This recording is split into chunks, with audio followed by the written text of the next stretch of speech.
Assalamualaikum warahmatullahi wabarakatuh. Perkenalkan, saya Wida Hafido, NPM 20219198. Di sini saya akan presentasikan tugas 3 makalah dari pengolahan pendidikan.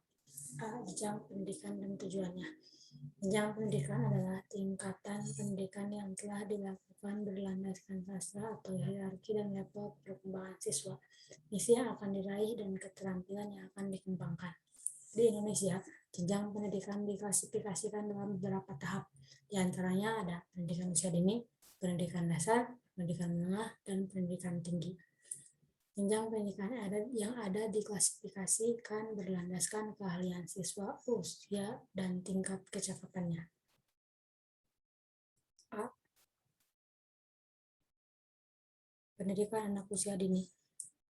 Berdasarkan Undang-Undang Nomor 20 Tahun 2013 pada pasal 1 ayat 14 mengenai pendidikan nasional mengatakan bahwa PAUD ataupun pendidikan anak usia dini merupakan salah satu usaha bimbingan yang diarahkan untuk anak dari mulai lahir hingga mencapai usia 6 tahun. PAUD dilaksanakan dengan cara stimulasi pendidikan yang berkaitan dengan pengembangan, perubahan, dan progres. Hal tersebut agar siswa mampu memperoleh kesiapan rohani dan jasmani untuk menempuh jenjang pendidikan selanjutnya. 2. Jenjang pendidikan dasar.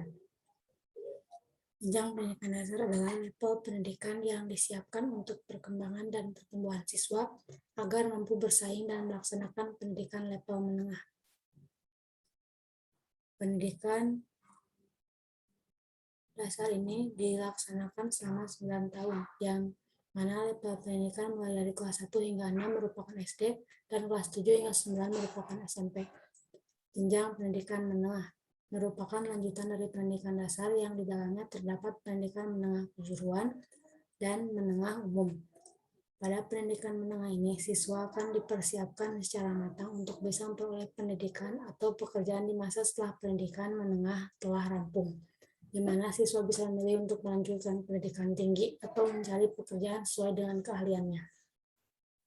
Terakhir, jenjang pendidikan tinggi. Pada level pendidikan tinggi, siswa akan memilih program pendidikan apa yang cocok untuk dirinya, mulai dari diploma, sarjana, magister, spesialis, dan dokter. Program pendidikan tersebut akan dilaksanakan oleh perguruan tinggi terkait. Poin B. Fungsi manajemen pengolahan sekolah. Berikut akan diuraikan fungsi dan manajemen sekolah. 1. Fungsi perencanaan. Perencanaan mengutamakan kontinuitas program sebagai lanjutan bagi terciptanya stabilitas kegiatan belajar mengajar di sekolah. Perencanaan adalah sarana bergerak dari keadaan masa kini ke suatu keadaan pada masa yang akan datang sebagai suatu proses yang menggambarkan kerjasama untuk mengembangkan upaya peningkatan organisasi secara menyeluruh. 2. Fungsi pengorganisasian diartikan sebagai kegiatan pembagian tugas-tugas pada orang yang terlibat dalam kerja sama sekolah menurut Sagala tahun 2007. Kegiatan pengorganisasian menentukan siapa yang akan melakukan tugas sesuai dengan prinsip perorganisasian.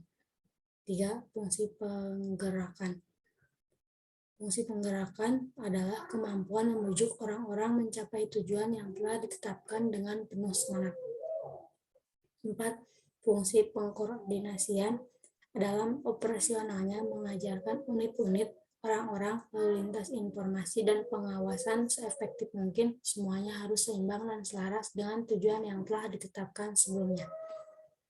Pengorganisasian mengandung makna menjaga agar tugas-tugas yang telah dibagi dikerjakan sesuai dengan aturan yang telah ditetapkan, tidak asal jadi atau sekehendak hatinya saja. 5. Fungsi pengarahan. Fungsi pengarahan dilakukan agar kegiatan yang dilakukan secara bersama tetap melalui jalur yang telah disepakati bersama, tidak menyimpang yang pada akhirnya dapat menimbulkan terjadinya pemborosan. Menurut Tripai 1972.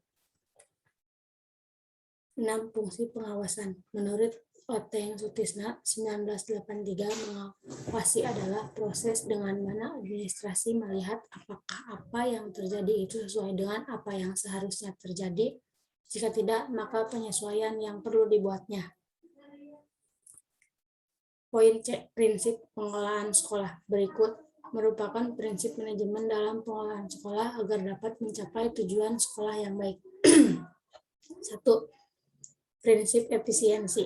Prinsip efisiensi adalah suatu prinsip yang menciptakan hasil optimal dengan menggunakan modal yang sedikit. 2. Prinsip efektivitas adalah suatu prinsip ketercapaian sarana sesuai dengan tujuan yang diharapkan. 3. Prinsip pengelolaan adalah suatu prinsip yang mengharuskan manajer untuk melakukan pengelolaan sumber daya yang ada. 4. Prinsip pengutamaan tugas pengelolaan adalah suatu prinsip yang mengharuskan manajer untuk mengutamakan tugas-tugas pokoknya. 5. Prinsip kerjasama adalah suatu prinsip yang mengkehendaki seorang manajer untuk dapat membangun kerjasama dengan baik secara vertikal maupun horizontal. 6. Prinsip kepemimpinan yang efektif adalah suatu prinsip tentang bagaimana seorang manajer dapat mempengaruhi ajakan pada orang lain untuk mencapai tujuan bersama. Struktur organisasi sekolah menengah pertama. Yang paling atas ada kepala sekolah, di bawah kepala sekolah ada wakakurikulum dan wakakesiswaan. Di bawahnya lagi ada koordinator BK. Di bawah koordinator BK ada guru BK dan guru BP. Di bawah koordinator BK ada staf TU, staf UKS, dan staf perpustakaan. Di bawah guru BK-nya lagi ada wali kelas, guru mata pelajaran, dan yang di bawahnya lagi adalah siswa. Untuk terakhir kesimpulan, jenjang pendidikan adalah tingkatan pendidikan yang telah dilakukan berlandaskan suatu atau strata atau hierarki dan level perkembangan siswa, misi yang akan diraih, dan keterampilan yang dikembangkan. Berikut prinsip manajemen dalam pengelolaan sekolah agar dapat mencapai tujuan yang baik. A. Prinsip efisien. B. Prinsip efektivitas. C. Prinsip pengelolaan. D. Prinsip pengutamaan tugas pengelolaan. E. Prinsip kerjasama. F. Prinsip kepemimpinan yang efektif. Sekian dari saya, mohon maaf apabila ada kesalahan. Assalamualaikum warahmatullahi wabarakatuh. Bun.